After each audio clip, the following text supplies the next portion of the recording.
Мы на соревнованиях по дзюдо. Здесь собрались сильнейшие спортсмены Уфы для того, чтобы определить, кто владеет этим японским единоборством лучше всех. В детско-юношеской спортивной школе номер 29 «Батыр» проходит турнир по дзюдо Республики Башкортостан, посвященный памяти полковника полиции отряда специального назначения «Гром» Рената Римовича Галина. Ребята съехались из разных спортивных школ и клубов для того, чтобы показать свою силу и мощь. Почему вы участвуете в этих соревнованиях? В первую очередь это опыт, и ты должен надеяться на команду, не только на себя. Плюс ты должен готовиться к всем этим соревнованиям, сбрасывать вес, тренироваться, отрабатывать. У нас сейчас идет тренировка, мы готовимся к командным соревнованиям. Соперники могут быть выше, не знаю, победят они нас. Контрольные взвешивания позади. Сейчас идут активные тренировки перед самим турниром.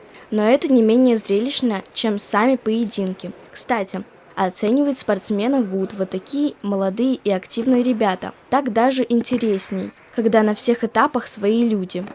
Софья, как так вышло, что ты работаешь арбитром на этих соревнованиях? Меня пригласили, что я квалифицированный судья. В мои обязанности входит показывать на татами оценки. Главный судья смотрит на мои оценки и оценивает их, правильно я их показываю или нет. Вообще арбитр – это очень важная часть, очень важный судья.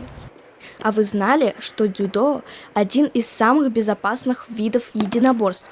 Не зря название переводится как «мягкий путь».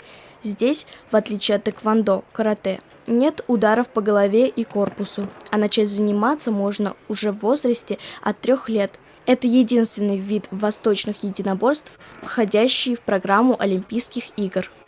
Как же круто ребята укладывают противника на лопатки. С такими шутки плохи. Сражаются за кубок на все 100% своих возможностей.